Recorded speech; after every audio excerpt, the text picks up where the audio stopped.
Hello friends, Strawberry Witch here, and we're doing another D&D Art Journal video. These are the two characters, Tora on the left and Mika on the right, that I will be journaling today. Tora is the one we're starting out with. Honestly, I started out with him first because I thought that he would be the most difficult to make a page for. I didn't really have an idea of what I wanted for him. So we're doing him first. He is a human.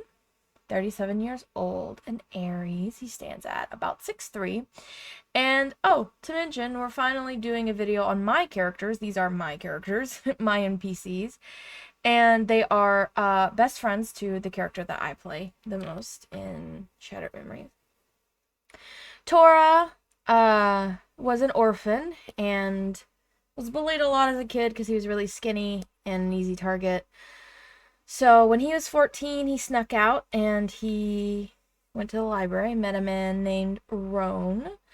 And this man saw how miserable Tora was growing up in this orphanage, so he offered to adopt him in exchange for work. All Tora had to do was work for him. The work was fighting. This man said he'd train Tora up to compete for money, and once he had won all the money back that he had spent on Tora to adopt him, he could go free. However, this man took advantage and exaggerated the price of how much Tora's adoption actually cost and told this 14-year-old boy that he owed him 7,000 gold. So then Tora went day after day for 2 years, rigorous training to become stronger, to learn how to fight, to learn how to hone his body and mind to be sharper than his opponent. It was really stressful, and Roan did not treat him well, was abusive. Tora was actually made to fight people way older than him. He did this for 2 years until he managed to use the exact techniques that were taught to him to escape. Tora's much happier now. He's a much happier guy now. He's living his own life, vibing. He loves to read. He likes weaponry, blacksmithing, painting rocks. He loves painting rocks. He likes puzzles and things like that. Eventually, he met a pink tiefling named Mika and instantly fell in love. Instantly fell in love with this man. After a year of knowing each other, I think they moved in together because Mika needed a new apartment. So they moved in together and they've been living together ever since. And only recently in the story have they finally gotten together.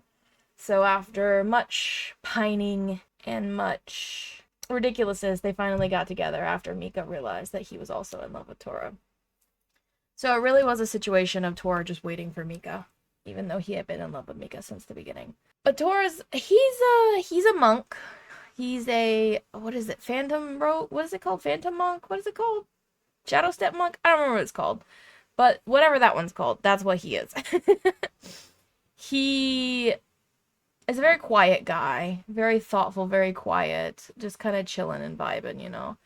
And I really enjoy how this page turned out a lot, actually. It's very funny because, like I said, I knew nothing of what I wanted to do for it, and I actually really love the way the colors came together. And since he still competes and fights every now and then, but ever since he was younger, his name was known as the Black Tiger.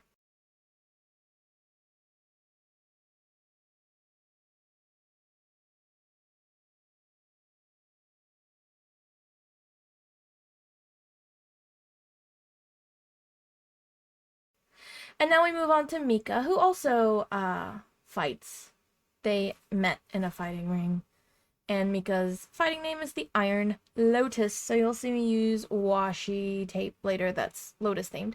And as you can see, they're complete opposite aesthetics. Mika is a pink tiefling and loves rainbows, pink, calls himself a princess constantly. He's a brat. Those stickers I showed earlier, one of them was a pink bear. He loves bears. It's his favorite animal. And the other sticker was of him humping, because he a lot. Now, Mika is truly one of those people that just has a tragic backstory, and a lot of it I won't get into because of trigger warnings, but basically his older twin siblings, did not accept him and would torture him and try to basically him, you know. So he eventually ran away. and he ended up in the big city, and in the big city he didn't really have any means to pay for himself or take care of himself, so he started participating in illegal activities at a young age. But he met one of his closest friends there, Isidora, who will get a page later, as she was also working in that field of work.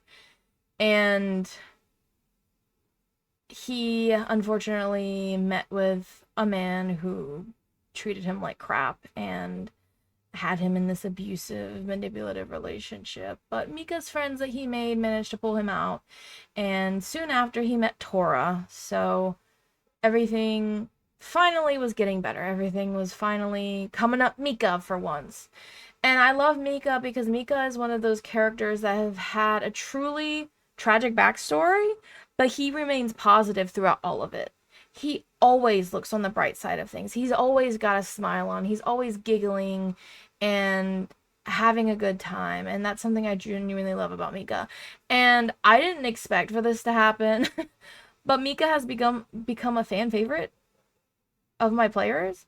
Both of them really love Mika a lot, which is, I don't know, very hilarious to me because I didn't expect that.